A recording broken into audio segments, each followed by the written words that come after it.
Hi everyone, this is Miss Tang, and today we're going to be looking at haiku poems.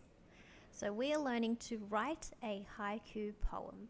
And the reason why we write poetry is because we really want to engage and excite the imagination of our readers and our audience, and to see if we can stir an emotional response within them.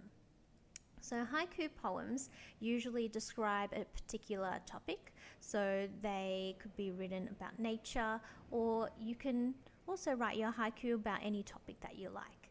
The structure of these haiku poems, they usually have 3 lines. The first and the third lines usually have 5 syllables, and the second line in the middle will have 7 syllables. Haikus have a rhythm and they are created by the number of the syllables in each line. Haiku poems don't usually rhyme, but they do have a rhythm, and I'll be showing you an example of a haiku poem. But first I'm going to show you the success criteria. So this is how you can be successful. So you are going to include a title, you're going to include 3 lines. Line 1 will have 5 syllables, line 2, 7, line 3, 5 syllables. Your poem will have a natural theme if you like, and your poem will also include a final line, which is usually a comment or an observation of the theme, and I'll show you how to do that. Okay, so here is what a good haiku poem looks like. So haiku poems are a traditional Japanese art form, and this is an example. So this is a haiku poem. My 2 plum trees are so gracious, see they flower, one now, one later.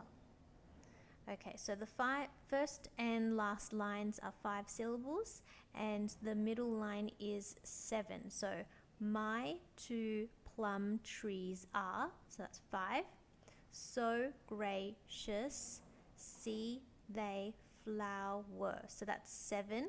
And then the last line is one now, one later, so that's 5 syllables. Okay, so did you notice that there was a theme? We knew there were 3 lines and the syllables in each line. So we had the theme of the plum trees, and that last final line is more of a comment or an observation of the theme. So here is an example as well.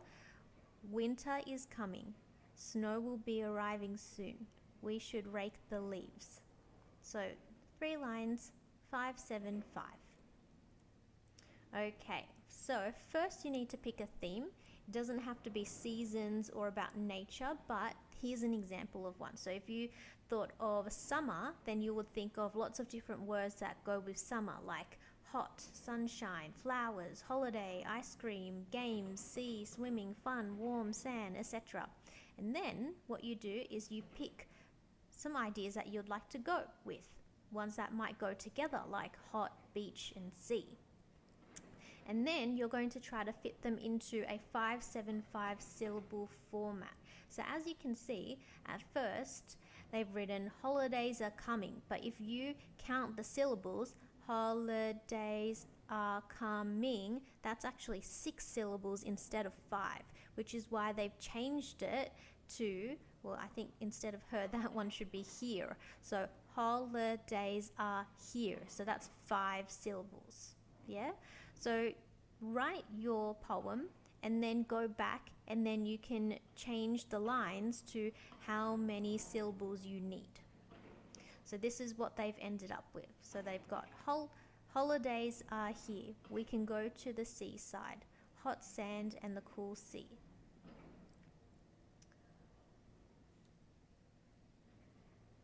Okay, let's go through the writing process now. So first of all, you're going to select a topic. So you could pick fire, raindrops, wind, or you can pick something else. And then you're going to brainstorm. So this is where you are going to brainstorm your topic. So put down some topics that you'd like to do. Maybe you want to do it about nature or seasons or animals. And then you're going to pick your topic. Then you're going to write some adjectives to describe that topic. And then you're going to write some verbs. So doing words, action words about your topic or the object.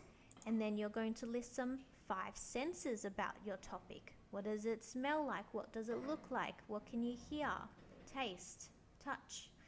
And then you might like to even draw some pictures around your poem as well when you get up to that. So you can have a think of what pictures you might like to include.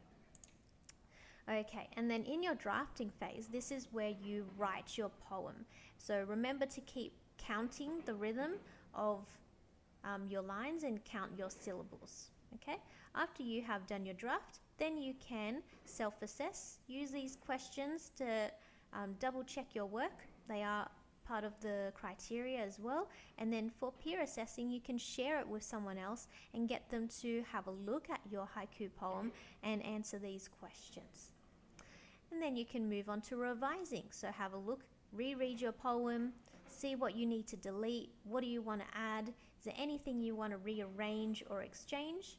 And then you can edit for your punctuation, spelling, and vocabulary. And if you've written it down, then you can check your handwriting, and then you can publish it in some way. And then you can answer these questions at the end. So how have my poetry skills improved? If you had to teach the haiku poem to someone else, how confident would you be? And what would you like to learn more about? All right, enjoy your haiku poems.